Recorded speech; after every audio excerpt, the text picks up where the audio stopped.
Visit No One Likes Us Clothing for all your Millwall clobber. www.noonelikes.us.co.uk. Hi, it's Mr. Bye for Now from Millwall Football Club, and you're listening to the world famous Achtung Millwall.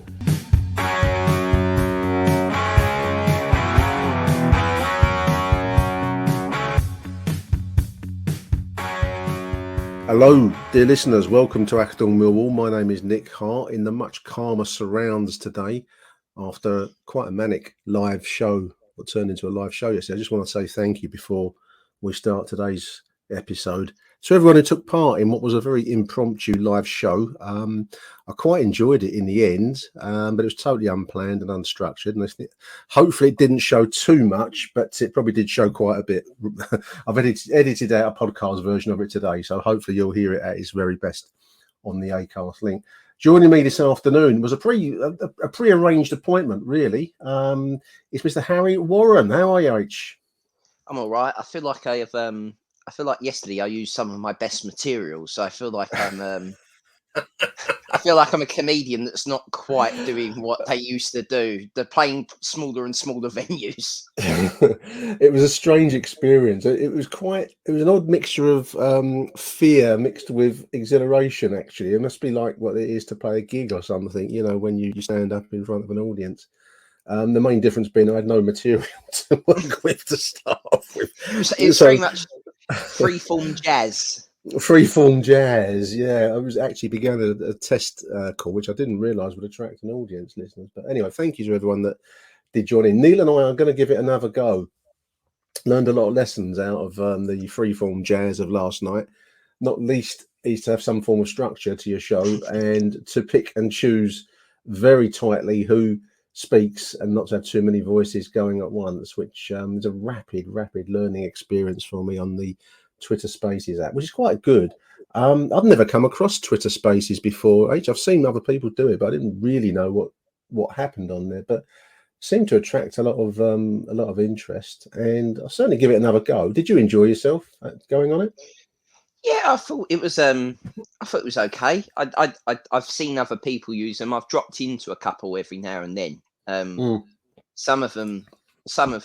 I think the concept is fine, but I think you're at the mercy of who is involved in the speaking. So if you've got someone who is an absolute fruitcake, which unfortunately in the world there are loons. So I think sometimes that can derail it. But other than that, I suppose it's the same as a bit like what you said about live radio. It's like when someone rings in and you don't know who they are, you're automatically... You don't know what they're going to say. That's it. I mean, if you remember when we used to do the Love Sport live radio show, listeners, but they actually have a delay button and they have an ability to squelch anything that's untoward. We didn't get an awful lot, like swearing is going to be the obvious one, but anyone that says, a caller or anyone else that says something that the station wouldn't want to put out, they can actually override the transmission. So you get like a jingle played and hopefully you get it sorted out. Now you don't have that on Twitter Spaces. It was basically, if I was right in thinking, it was like it had like a 30-second, like a dump button that basically built 30 seconds on Love Sport. They would stick an advert on, or they'd stick a jingle, or I don't know, they'd stick something on that took out the offending comment, which you got to be careful of. And I know a lot of people in this life go on about free speech and all the rest of it, and I'm a great believer in free speech, but not on my bank account, listeners. You know, it's you have to remember that you're responsible for whatever gets put out on under your name. So you've got to be a bit careful about it, as much as it might be difficult for some people to understand. So I was a little bit I had a bit of trepidation last night, but it actually worked out quite well. And I think by the time I've edited the podcast version, I'm hoping that we, after a fashion, made some sense and got some good content out of it last night. So for that reason, I'm hoping that we can do another one with Neil and see what we get from that. But yeah, we probably did use up our best gags and most thrilling kind of riffs and hooks last night, Harry, but we're going to give it another go today, mate. We speak obviously in the aftermath of quite a strange win, actually. It was a conventional 2-0 win on Saturday. I don't know if you saw it or if you went, H, but I found it it was a win, and we'll take those all day long. We won it quite well. Middlesbrough were very poor, so I think to some extent that always colours your view a little bit. I mean, we've had a couple of wins like that where you come away afterwards thinking, well, the other side really weren't very much. But I thought we deserved to win on Saturday, and we largely speaking were a better side. How did you see Saturday's result, mate, from your point of view? I think it could have been a difficult game. I think scoring early always, and there was a big bit of fortune with it, but we'll take it. So I think that colours the rest of the game. But yeah, I thought Middlesbrough were really, really poor. I think the last two home wins, the Blackpool win and the Middlesbrough win, have been against teams that, I don't think we've ripped them apart. I think they've imploded in front of us rather than I agree. else. I agree. Which is kind of why I don't think, I know I'm not his biggest critic and I'm not, hit the elephant in the room button, but I also think that's why the wins, although are papering over the cracks, they're not doing. It's not polyfill. It's not filling the cracks. It's just someone's literally stuck a bit of wallpaper over it, and it's not really filling the doubters with anything to shut them up, and it's not really filling the Gary Rowett praisers with anything to defend him with. I think the only thing you can say from the weekend is that we do look better in a 4. We still don't look. I agree. Yeah, the defensive 4. I agree. Yeah. I still don't think that's any. It's any surprise to me that playing a right back at right back, playing a left wing back, playing a left back as a left back rather than trying to make him play a left wing back. Suddenly, this idea of playing people in positions that they've played in is revolutionary. It shouldn't be, but it seemingly has been. And I mean, we won the game, but I'm trying to remember the last time I watched this and thought that's what I want to see. I mean, I can't. No, I agree. Yeah. That season. No, we've said it a few times, and I don't want to repeat. Well, you do find yourself repeating yourself, so go around in circles with it. It's been a while since we really. I think the phrase was you said ripped a team apart, and it's been a long while really since I can think of us in front of my spectating eyes tore into a side. I suppose you probably have to be going back to games like the Forest away win, and maybe before that. Very few spring to mind under Gary Rowett. He's not a manager that favours all out attack. He favours defence first, and then the kind of nicking of the goal on the break, which is a valid enough footballing philosophy, Harry, because many teams do that. I mean, up to the highest levels. It doesn't make for an exciting watch, particularly for the most part. It can do on occasions, but for the most part, it's not. And it certainly doesn't really exploit the value and impact of the Den. I think that's probably the main criticism that I would make of Gary Rowett, albeit that we're still actually not far, really, in points terms, behind the top pack in the division, despite everything we've said this season. So it's a strange mixture, isn't it? Yeah, the Championship is a morass of shit this season. That is. I think there's a lot of clubs that. I mean, look how many clubs have gone trigger happy and killed their lame ducks and managers in their opinion. I know the Championship is traditionally bad at that, but this year it seems even it's a merry-go-round, isn't it? I mean, I don't want to use World War I analogies, but I've been watching a lot of World War I documentaries recently. So I think with Millwall's basically the idea at the moment is to have the Maginot Line. Gary Rowett likes the Maginot Line. He likes the idea that we've got this impregnable defence and everything can be built upon our French Maginot Line. The problem is most clubs have decided that they're going to go through the Ardennes and go through Belgium around it. Go through Belgium around it, which seemingly is. Belgium can be best described as Shackleton, Creswell, or any other centre back that we've decided to throw in at the deep end. That's an interesting analogy. I'm going to think about that. But yeah, you understand what I'm saying. I think that it's all right to be defensive, but that gives the opposition a lot of. We give the ball away, like we give the ball back Well, to we teams. do give it And away a lot. Yeah, that's the problem, because no team, no matter how good you are, cannot defend for 90 minutes every game, and especially, like, let's be honest, out of that, the back four, shall we say, the back four that played Saturday: Danny Mack, Millwall youth prospect; Hutchinson, Harris's player; Cooper, yeah. Harris's player; Murray Wallace, Harris's player. All been there a long time as well. Yeah, All been there a long time. Millwall And through and through now, in my opinion. Millwall through and through now. Yeah. But my problem is, when Hutchinson doesn't play, we are shit at the back. We have absolutely no idea. Murray Wallace and Jake Cooper, without Hutchinson, might as well be players that play in the Southern Amateur League, because they're fucking that far all over the place that it This just is it, doesn't because work. we had this debate about Charlie Cresswell, who may or may not be moving on to Norwich. We will see. That's a story that's going to unfold. Yeah, Charlie Cresswell. Apparently, Norwich are interested in.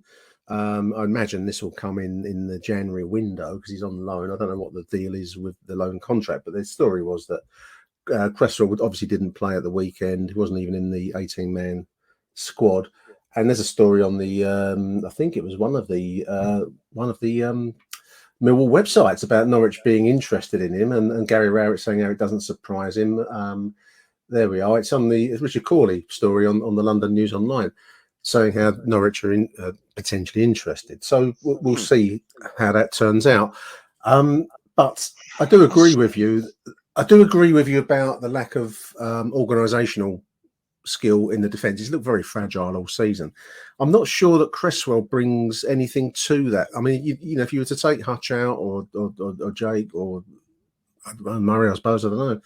But Cresswell doesn't really, at the moment, he's still a young player. He's not going to take on that leadership organisational role. So it seems to be either Sean Hutchinson or nobody, doesn't it, in terms of keeping things tight at the back. And I you know, we've obviously gone for Jules Long lately in goal. I think as a means of trying to tackle this lack of togetherness in defence. Personally, I still think Bart is the man, but there we are. I think the long decision is based purely around Bart's kicking. The distribution. Yeah, basically, because he's saying he's saying that we give the ball away too much from goal kicks. Well, I think there's a lot happens between giving the ball away or putting it into the wrong position. That is how you react from that, and basically we're shit at that.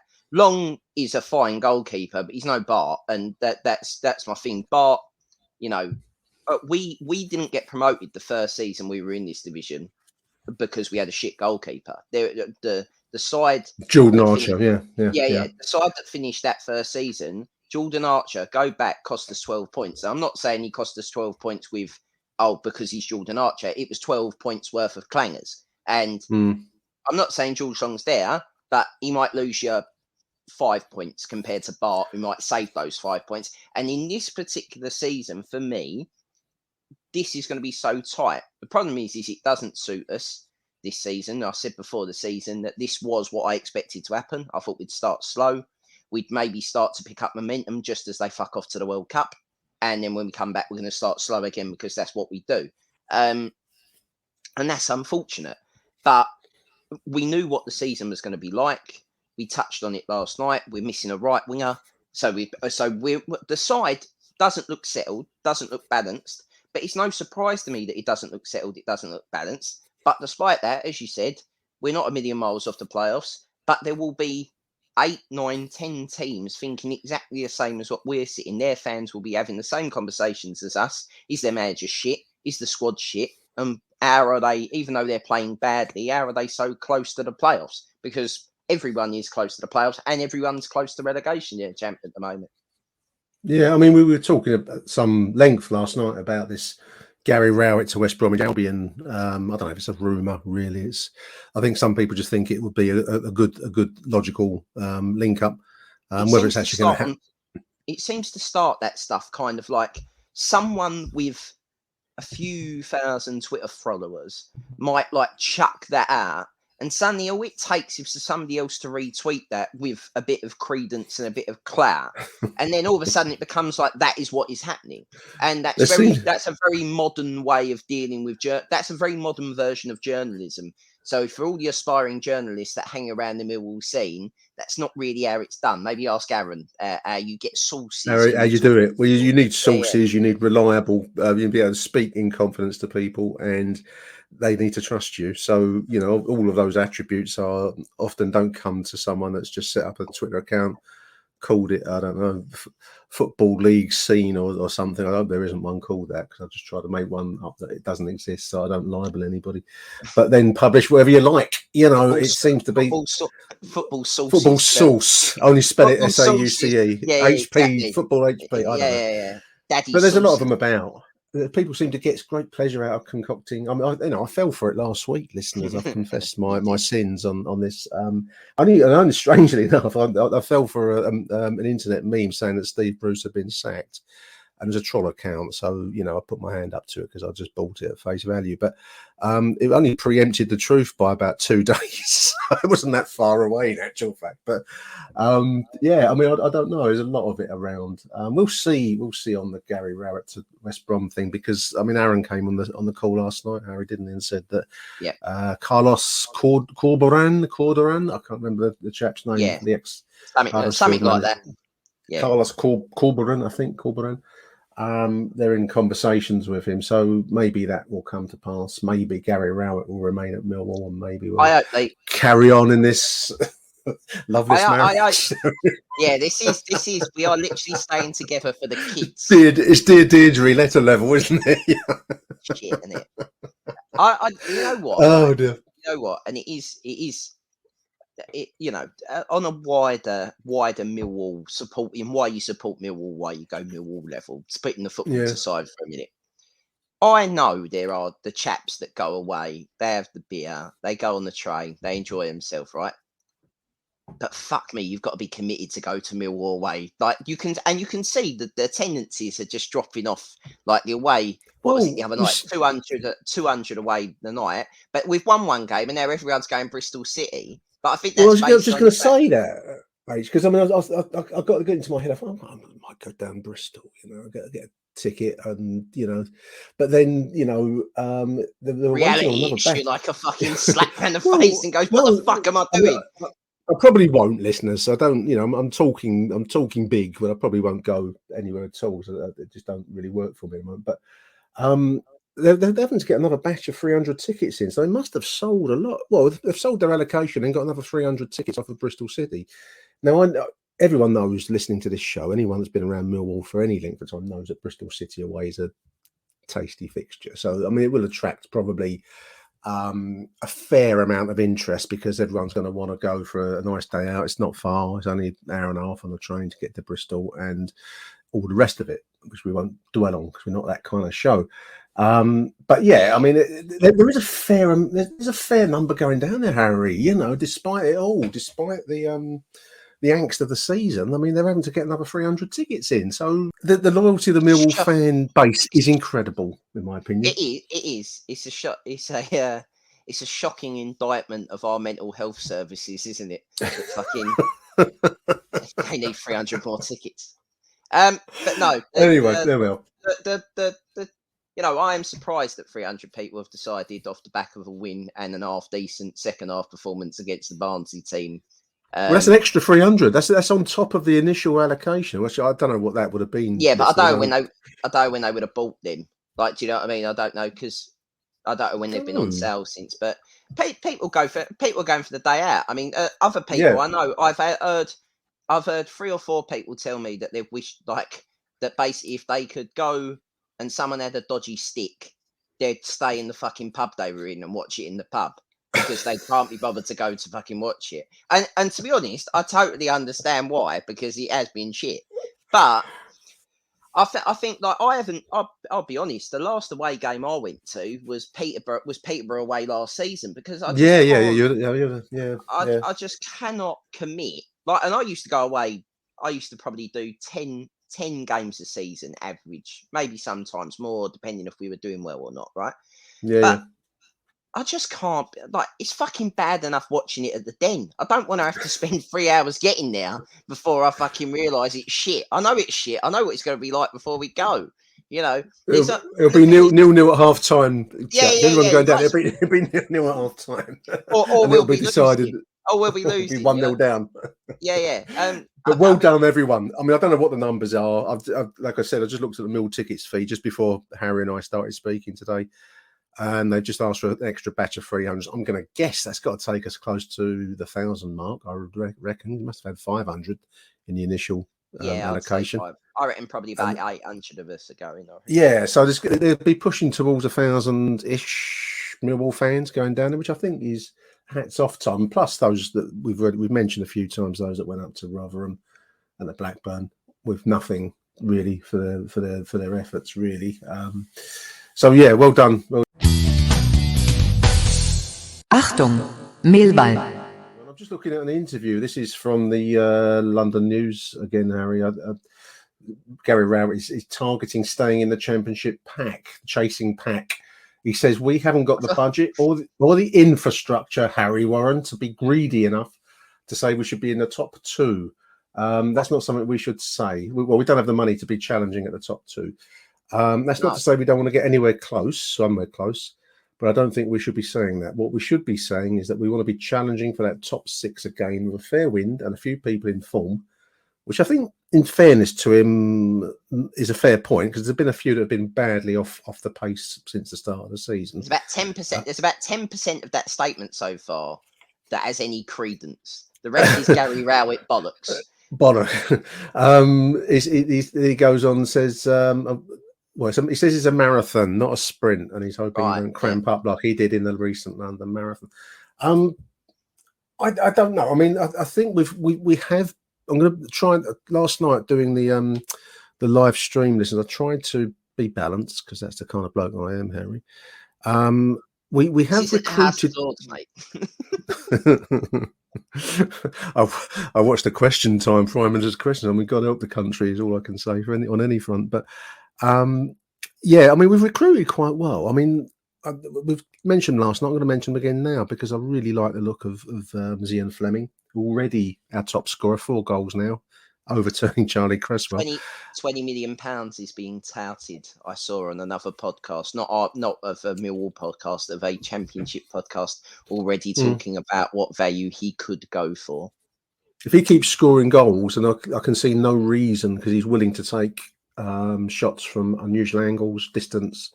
He seems to also have the nous inside the 6-yard box, like we saw on Saturday. The boy seems to have the star quality. I mean, obviously, I think he's still got some development to do in Championship terms, so he's got a journey to make here, so to speak. But I don't know. Do you agree? I think he looks like the real deal already. I mean, 4 goals to be topping our scoring charts with quite a limited number of appearances in a wasteland, because there's not much else around. Charlie Cresswell's never going to be a realistic top scorer for the season, is he? But he shouldn't be.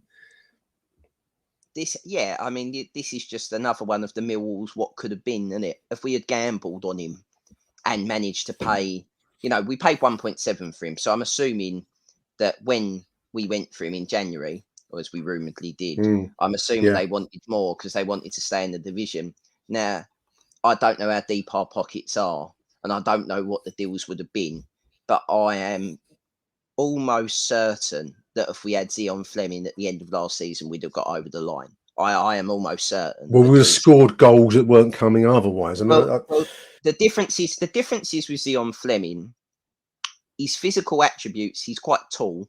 He's strong boy as well. Strong boy, but he's not. He's quick, but he's not blessed with outright blistering pace. I don't think that when he's travelled forward with the ball.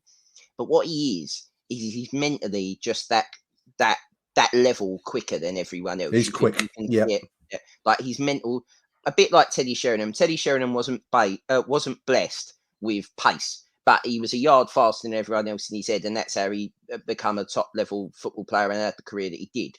And I would have loved to have seen what Jed Wallace and Zion Fleming would have done, because I generally think you could have played them as a front two and just gone. That actually would have been Rowett's dream. You could have played them two in like a 4-4-1-1. Just let them go and be creative and just go. Go Everyone and else do behind the what, ball. make it happen. Yeah, everyone else behind the ball, and nothing else happens. Everyone's just like, all right, okay, that's it. But no, in all seriousness, this is what we should. Like, this is the thing. I slag the club off, and I do it from a place of love. I think a lot of people think I do it just because I want to slag the club off, but I don't. I do it from a place of I want them to succeed. I want them to get better. Yeah, no, I know that. This is the kind of stuff we should be doing. We should be signing people who we've got more money than. We are blessed to be in a pyramid that has more money than, other than Ajax and probably Feyenoord in Holland. We have got more money than them. So if there is a player that statistically we should have a go on, in football terms, 1.7 million is fuck all. I know it's a lot of Millwall money, but you knew if he come here Not and in the scored big picture.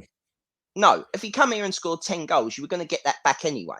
Because even if you didn't really want to keep him afterwards, 10 goals in the champ, you'll probably go for 5 million because that's what people pay. And other clubs with bigger pockets. But I just really, really hope, and I do mean this, because it is so congested, I just hope that they've saved themselves a little bit of wiggle room for January. I hope we can have a little bit of an adjustment and sort out some of the problems. I think, well, especially if we're going to go for this new formation. I mean, we're talking about the formation change on our notes here. 4-2-3-1. I think we do need. I think you've made the point a few times, Harry, and Neil has done, about how we've signed players to fit the previous. I'm going to call it the previous format, because I think it's going to be very hard to move back to that unless there's a disaster now with a 4-man defence. But we do need to fill in the spots to fit that new approach, and maybe January will be the time that we see 1 or 2 coming in, 1 or 2 going out. I don't know. I hope so, because we look better on Saturday. I didn't see anything of Rotherham, so I don't know, but we certainly look better on Saturday, even though, as we've said already, that we were up against reasonably poor opponents. I thought against Rotherham in the second half, we could have won, probably could and should have won that game. Puri missed an absolute fucking phenomenal chance. I don't know what he tried to do. I still can't work it out now. He's got caught in 2 minds instead of shoot. Like, he's done like a cross-come shot when all he needed to do was open his body up and slot it. But he's a young player. It happens. Bradshaw missed a sitter at the weekend, which could have been 3-0. It happens. But it's slowly like the Millwall.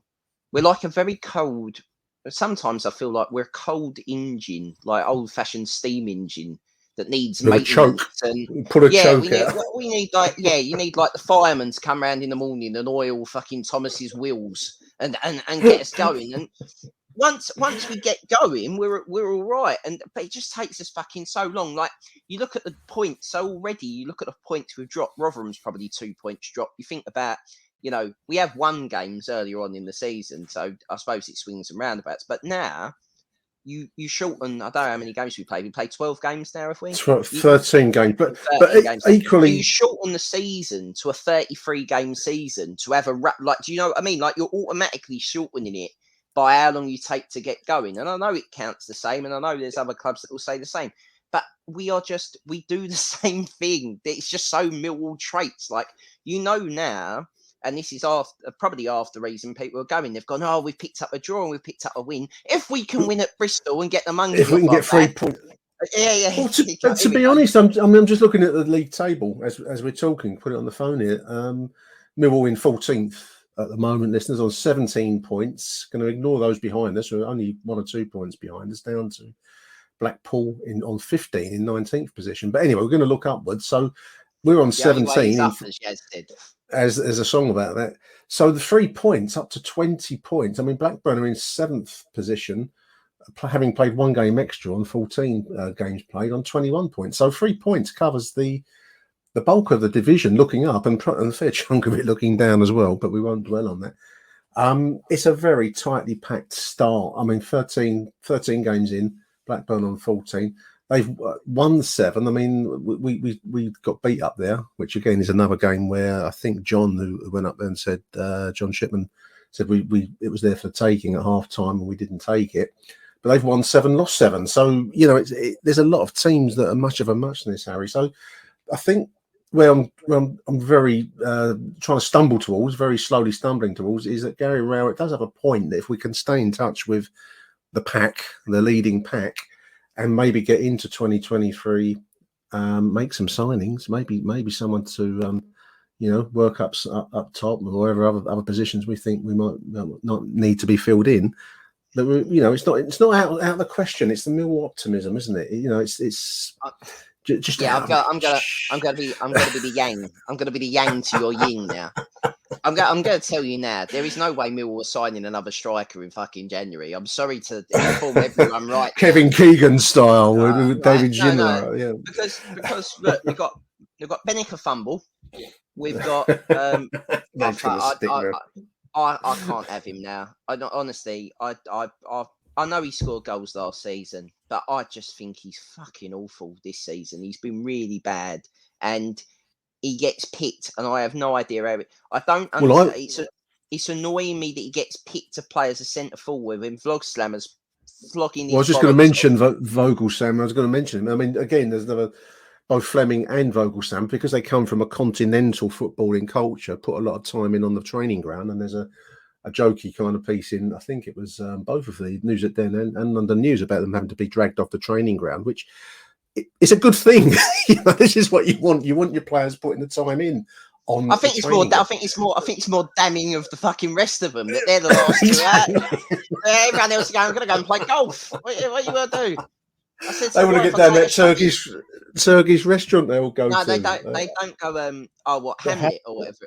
Have it? I don't know. Have it, yeah. What was the other? Look, nothing will beat. There will not be another Millwall moment like Sky Sports watching Ben Marshall. Now, subsequently knowing what fucking was going on in Ben Marshall's life from his appearance. He's now playing for the Dog and Duck in Preston. Yeah. But basically, Ben Marshall looks like he's been on the fucking piss for 3 weeks. Oh wait, he had. Oh, but yeah, dear. It's fucking. But that's the kind of.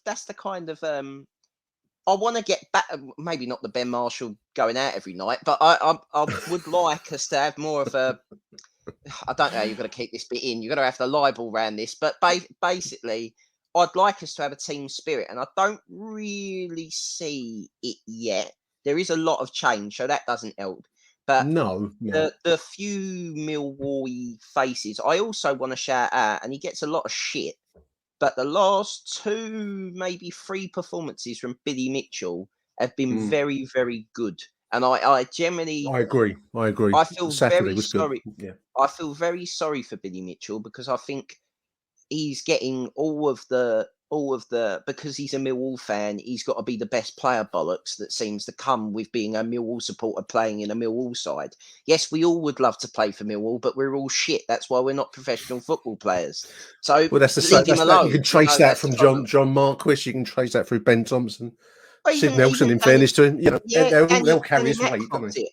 Danny Mack popped it for it, and he's come back out the side. I think it's no surprise to me that Danny Mack, when he was getting left out of pre-season friendlies with all the shit about his contract or whatever was going on, and then he got dropped, has come back and he suddenly, looks fit and looks like he's in the right position more times than not. I don't think that's a shock, and that's the levels of professional football. So, there have been players that have been out of form and started to find it a little bit. So that's positive. And the problem is that I don't think anyone is really sitting around here, around the Millwall scene, going, this is a terrible team. This is a relegation for the team. It's not. It's a team with immense talent for a Millwall team, but we just want to see it be expressed. Its attacking potential needs to be exploited. I mean, we touched on that yesterday, and we touched on a few times, in fairness, where the mindset of the staff around Gary Rowett included, I think, is as basically defenders.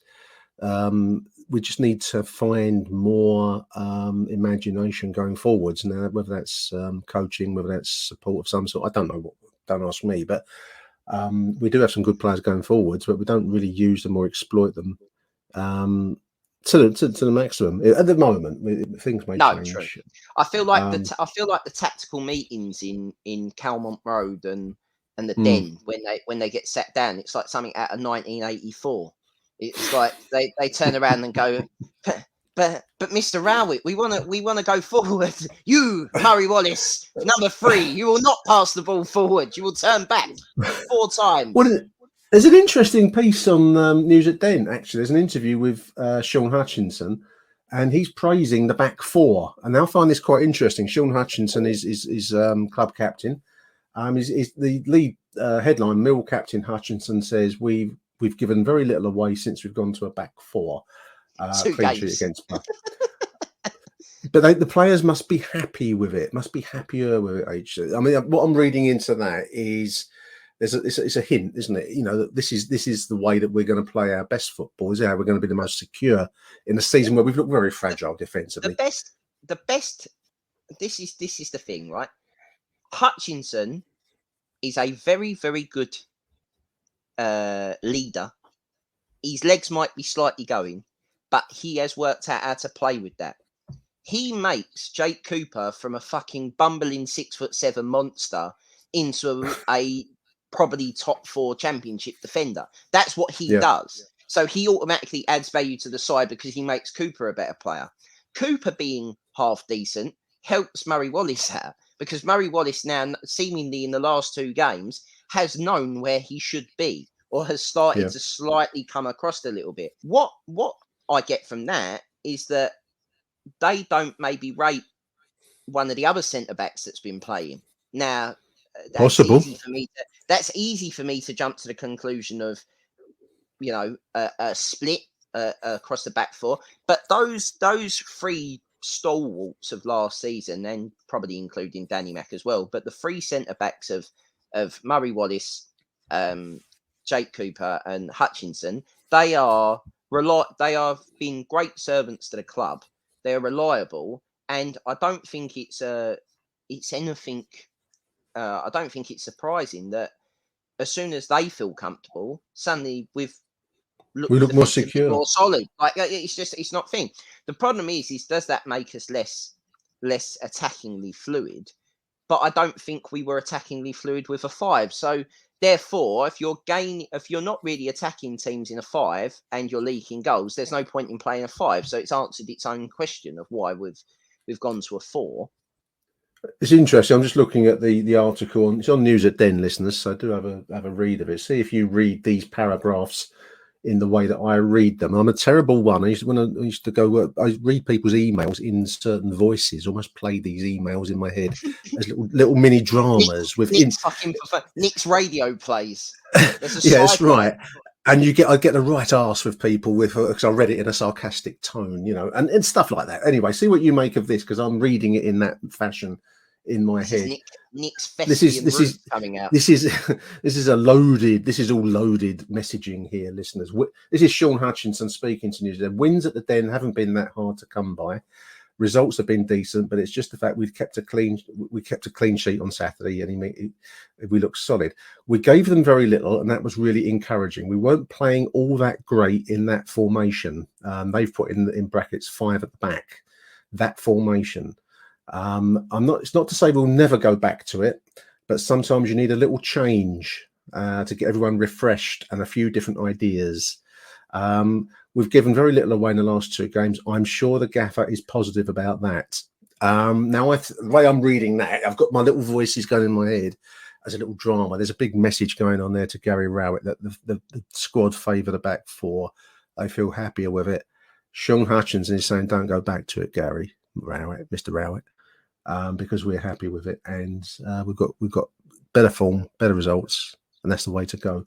That's how I read that article. You may choose to read it your own way, in your own voice, in your own head, listeners. I read it the same way as you, Nick, but I don't expect when the team comes out on fucking Saturday to see anything other than away from home a back 5, and I know a large proportion of the listeners will think that as well. But no, like, it is what it is. Like, I think you've got to try 4, haven't you? I mean, the 5's been played to death. People know what they're going to get off Millwall now. I think that's touching a little bit on what Sean Hutchinson. We might get it away. H. I mean, being serious. I mean, if you're going to go to Bristol City, you probably do want to defend first and then hope to hit on the break. That's the way football. It's different at the Den, though, isn't it?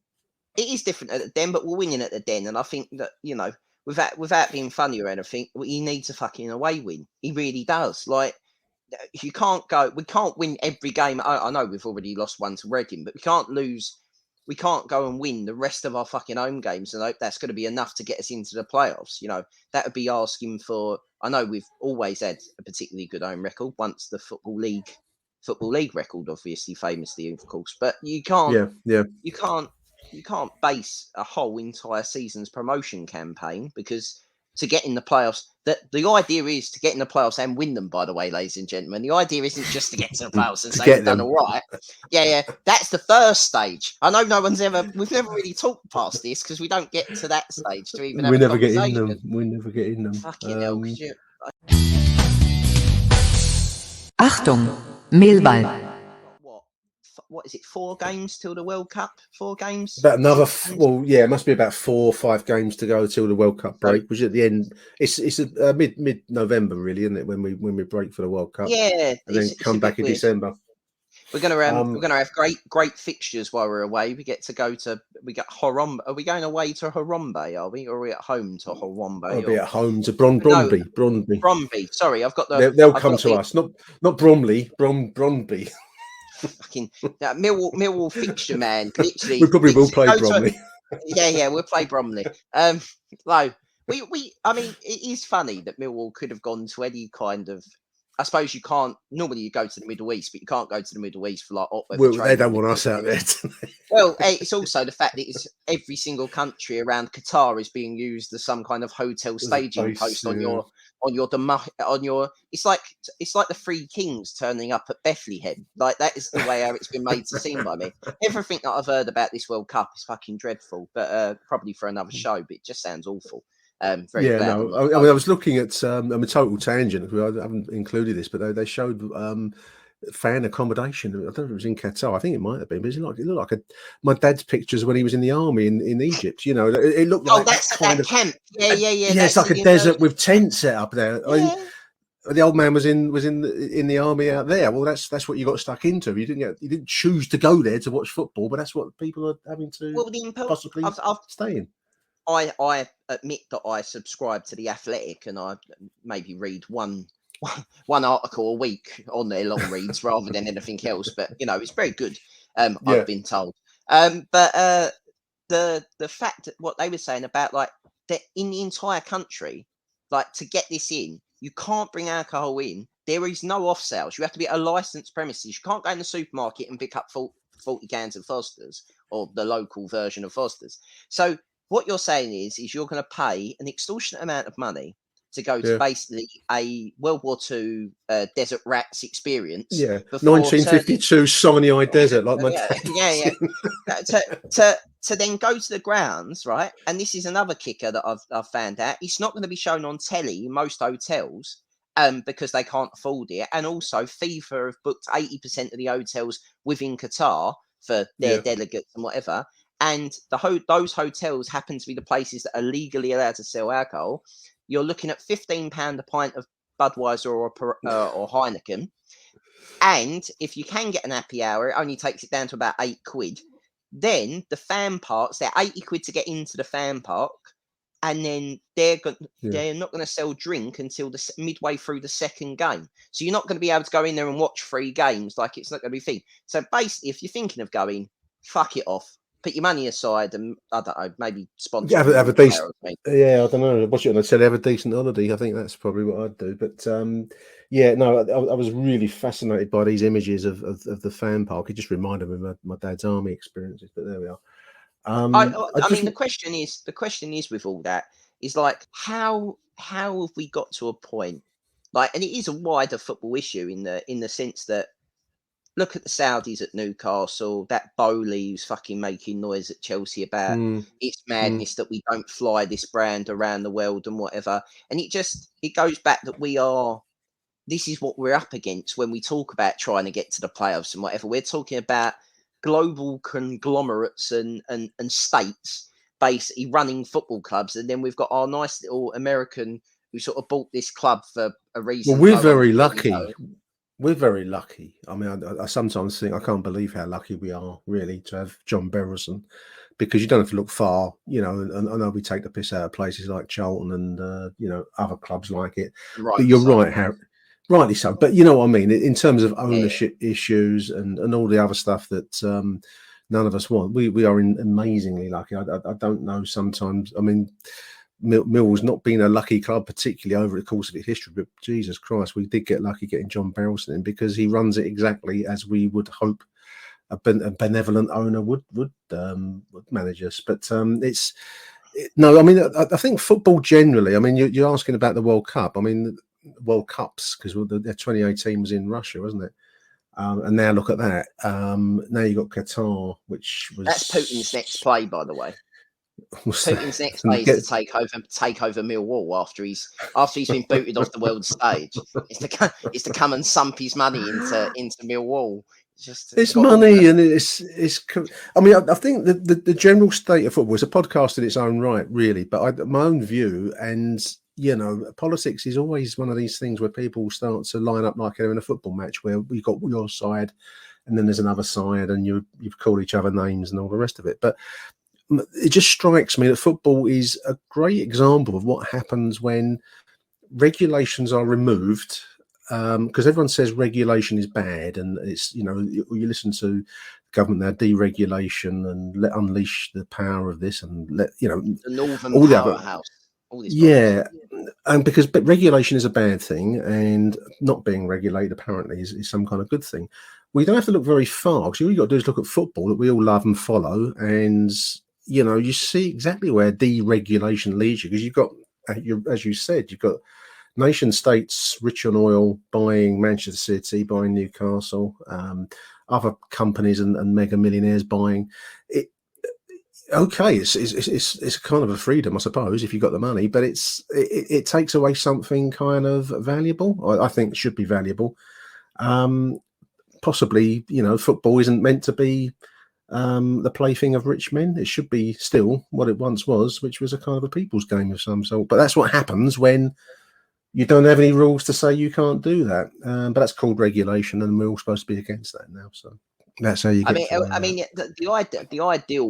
The ideal turnout, and it is some mad Millwall bastard wins 186 million on the Euro Millions, and just sumps it all into the club. Just like, fuck it, you know. I want to see a mad bastard. Yeah. I want to move. You're not going to get any money back. But there you go. I want to touch on something I just saw earlier on. There's a trial, I think, in one of the lower leagues up north somewhere. Might even be a Sunday league. They're trialing body cams on referees because of the number of assaults and abusive behaviours.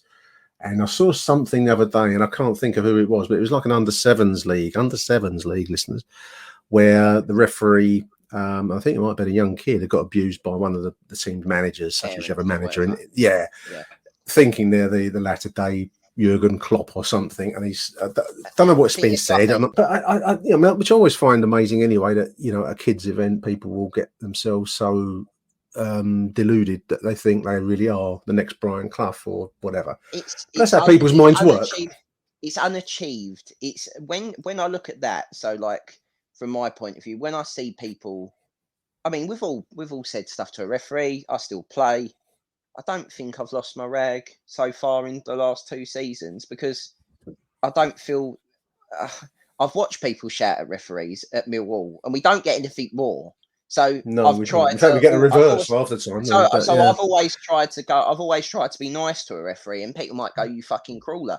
Yeah, but it's marginal gain. So if he's going to give me a free kick out of it, then fair play. So I never understand the idea of hounding referees, especially at, you know, when you're at such a small venue and such a small thing, especially, as you said, in kids football. When you're even like playing Saturday football, like, come on, mate, he's here for his 40 quid, his beer money, and he comes out and he's getting away from the wife for 2 hours. He don't need you shouting at him. You know what I mean? Like, it's how it is. But, you know, you had 350. I was reading it because I'm interested, obviously, from a pure playing point of view.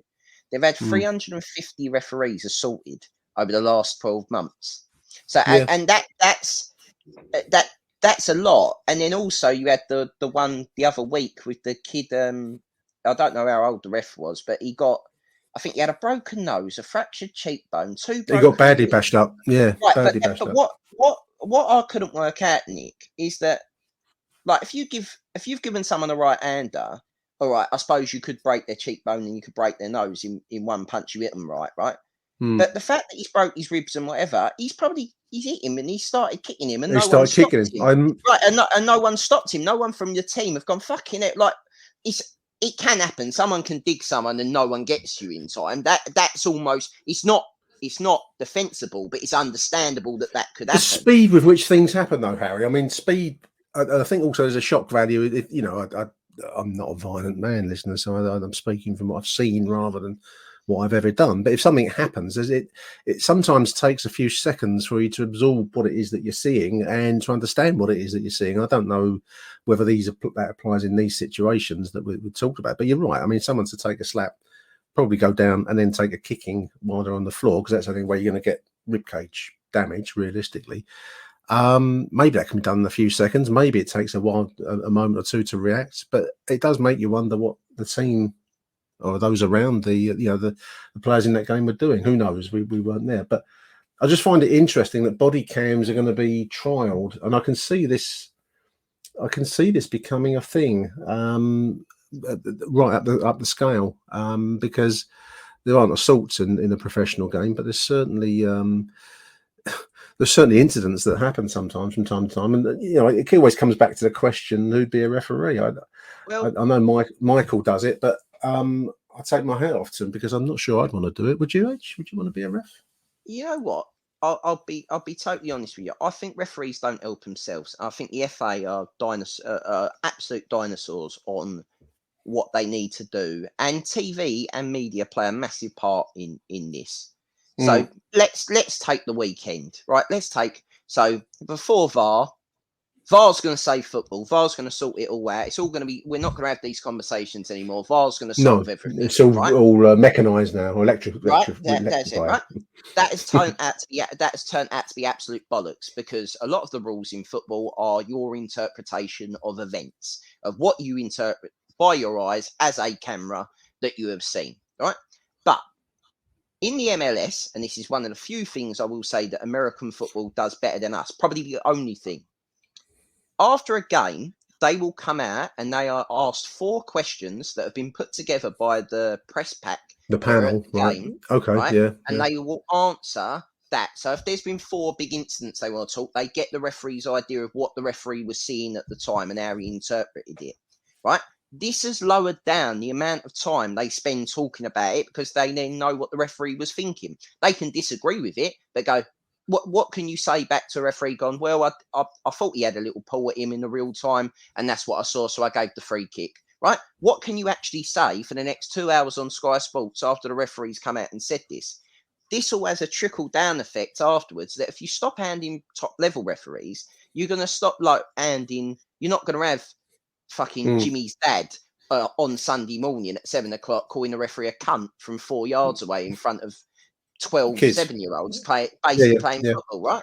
It is a passionate game, and people say stuff in the art at the moment, and maybe calling him a cunt in the grand scheme of things will be the least of his problems. But if it can get us away from any kind of physical altercation and get more people wanting to be referees, because another thing from playing Saturday football, especially in the Southern Amateur League or whatever, and I know this is the same on Sundays, the referee, like everyone says how hard it is to be a referee at the top level, they've got two assistant referees or linesmen or women, and a 4th official. This poor fucker's turning up over, Danson Park, in the middle on his own, right? And they're calling offsides, and you don't know the fitness of these blokes. I mean, we've had referees turn up. I'm not going to say names of referees who I know. No. They've come out. Their heat map, if you show one of their heat maps, would be a square around the centre circle, and they're calling offside from there. And there's no way you can do that, right? So that's also playing into why these things happen, because there are players that will naturally just fucking not get react to that. Absolutely. Yeah, I understand. the more people you get wanting to be a referee because of this trickle down effect, the better it will be, because you'll have linesmen, you'll have people run the line, and it will be better. It will be a more consistent game, or at least look to be a more consistent game. Therefore, maybe these incidents won't happen. But the problem is, like everything in football, going back to what we say, is it all comes down to money, and it's the same. It's the fact of the matter is, when you see the amount of money that is sloshing around in the Premier League, and none of it goes to the FA, because why would it? Because the FA was thick as shit back in 1992 and didn't do anything to sort themselves out, and spent a lot of money on Wembley that didn't really need to be done. Didn't really need it. No. I agree. And they could have spent millions and millions of pounds on pitches and buying parks and making them, making 11-a-side night leagues in inner cities. Requires vision and imagination. Yes, and it requires a level of understanding that is beyond all of our politicians and all of the people that organisation, management, you name it. Because it's Nick, I'm going to be honest, right? I've had 3 so far this season. My Saturday side, this is the level we're at, right? So my Saturday side, we had 1 game cancelled because the Queen died. Fair enough. We've had 3, and we've had 2 games cancelled last 2 weeks because of availability, because of the train strikes, right? Yeah. We're about to go into November, and pitches will turn into a quagmire, because we don't have, in this country, we all play on grass. We don't have 3G pitches, or if there are, they're ridiculously expensive, and therefore people can't afford to facilitate that in a thing. And this will not just be the same for Saturday amateur men's clubs. This will be the same for, obviously, people know I'm involved with a women's team. This will be for lower league women's clubs. It's the same. Absolutely. Absolutely. And people talk about like fucking mental health and all this stuff. Everything is interlinked. Like societal breakdown is proven by, if you don't exercise, right, you get depressed. Don't get fresh air. Get out. Right, all this shit, right? It's all interlinked, and all it needs is for somebody to take a fucking stand and say, we need to sort this out, because it is really, really, really shocking. And I didn't realise this till I was talking to one of my mates with kids. The amount of kids that are overweight is fucking shocking. Like, I generally didn't, because you see it around, don't you? I just could not believe, and they don't exercise, they don't play out, because the world is a scary place now, and they don't. It's a scary place. Also, kids are all screen based now. I mean, I don't want to sound like an old git, because the past wasn't all that brilliant at times, but you did have certain things that kids now, for various reasons, just don't have, one of which is the experience of going out with your mates for the day and coming back later on at night. And you wouldn't let your kids do it. I wouldn't let, not too old now to have kids, but you know what I mean, I wouldn't let them do it, because you're going to be scared for safety. So I make it right. I think that the lack of imagination in the football industry, you probably extend it to other sports, but this is a football show, is stunning, and yet so much money sloshes around within the game. It's a scandal, really. We're coming towards the end of the show, Harry. I just want to mention. Sorry, I've gone on a societal rant. Yeah. This is what we did, this live thing last night, listeners. And there's a moment at the start, I thought, what have I done? Why have I set this thing running? I'm speaking to myself almost in a vacuum. And then when people start joining in, you actually do get a roll going. So that's good. I like that. That's why I like Harry coming on the show. He gets a roll going. That's good stuff. 2 things just want to close. One is the Royal British Legion have produced a Millwall Poppy badge. I've ordered one. It's quite a nice production, and like I said, I think in a previous show, I always struggle a little bit with football and the remembrance. But this is a nice badge. It's got the lion on one side and the poppy on the other. It costs, I think it was a £4.99 on the Royal British Legion website, and you can opt to put an extra donation in, so you can round it up to a tenner. You have to pay for your postage cost. They'll send it to you. I've ordered mine. I'll stick a link on the tweet when I put this out, because I think it's just a nice production, and the money goes to the Royal British Legion, which does great, fantastic work. So just thought I'd give that a shout out. I've ordered mine. I'll show it on the stick a picture of it online when I get it. And lastly, and leastly in some ways, maybe not leastly, we mentioned at some length, Harry, the other week about Millwall indulging in the world of non-fungible tokens. They've gone in with a company to produce these Panini type stickers. They're digital images of the likes of Billy Mitch and George Savile and so on, with their playing details. I don't know if they get updated, or I don't know what it is, but anyway, they're like Panini stickers for but digital, so kids can collect it and potentially trade them, because that's the new thing, that you trade in NFTs, as they're called, non-fungible tokens. But as ever in my life, the comic The Beano answers every one of life's questions, because they've got a picture of the Bash Street Kids today, where one of the schoolboys is being sold an NFT by Danny, the leader of the Bash Street Kids, the kid with the skull and crossbones jumper, Danny, and he's selling him a nifty fart trading card. And he's basically 50 pence for a fart. Basically, he says that's a unique fart. It's being sold for 50 pence, and wherever that fart goes, it belongs to you. That's an NFT, and I think that's actually quite brilliant satire by the Beano. An NFT, nifty fart trading. I think I'm going to keep that in mind. So if you are tempted to go on the Millwall website and buy one of the Millwall NFT cards, think of it as a nifty fart trading, because as soon as you farted, it's gone, and that's what you're buying. If you buy one of those, right? If you buy one of those, I'm trying to speak directly to you, listener. You, the person that has bought you, not me. I'm not buying any. No, right? The one fucking person that's bought them, right? How complete must your life be? Have you done everything else? Have you climbed Mount Everest? Have you swum in the Nile? Have you bathed in the Ganges? Have you seen the 8 wonders of the world? Because there are so Machu Picchu. Right, exactly. There are so many other fucking things to worry about in life than a fake, unique Millwall piece of digital image of Billy Mitchell. Right? Because I can make the exact same one, but it won't be this one. It will, because it's not a physical fucking copy. It doesn't exist. It's a nifty fart trading. Bullshit. It's absolute bullshit. If they want to make a Panini stickers in the Championship, sounds fucking great. Do that. That sounds brilliant. I'd back that. I'd get one of them and they're try all and at fill it in over a ticket. All these major names are at it, Harry. I mean, you have a look on the. There's World Cup sticker books that you can actually buy with stickers physical in them, ones. Real ones. Yeah. You can have Messi. You can get a shiny Ronaldo. I don't know. But fucking, you can actually do this. That's probably got more a completed one of those completed books has more value, I can assure you, long term than what fucking. Well, it's true though. If you find yourself World Cup and you've got a completed fucking sticker album, you are going to fucking rake it in long term, because no one buys them anymore. You'll also treasure it, because I mean, often I don't collect stuff. I don't know if you collect stuff, Harry, but I don't. And only old but mate. But when you find stuff occasionally underneath a pile of other crap, you find something from the past. You go, oh, look at that! That's an old Millwall program. I forgot I had that. I thought I'd slung it. And you do treasure these things. It's a physical thing. If you get a full set, who knows? I mean, that you might find you got a 1986 World Cup pack. I don't know, stuff like that. It'll give you a warm, glowy feeling. But I can't see how the digital concept lends itself to a warm, glowy feeling. And I will always refer you back to the Beano. Look at the Beano and see what that says. It doesn't do sentiment, does it? The NFT, or the non-fungible fart, does not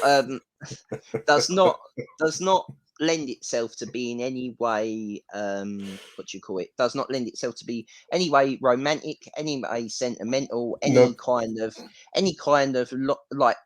relationship other than a physical transaction. It's a very modern internet idea, Harry, isn't it? That's all we'll say. The modern world is good-ish, isn't it? Like, there's some great things that it allows us to do this. It allows us to do a podcast without printing like an old-fashioned fanzine type thing. Yeah. But it also allows us to have non-fungible tokens and sports washing. Be relieved of your money.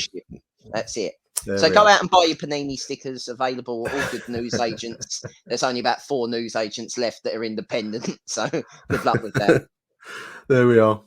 Huge thank you to Harry for joining me. I think that's an hour we've been talking, Harry. Look at that. Just chatting shit, mate. It's normally me. That's what I do. Big thank you to Harry Warren for joining the show. Thank you to you two for listening. Until next edition, it's bye for now. Arrivederci, Millwall. Achtung, Millwall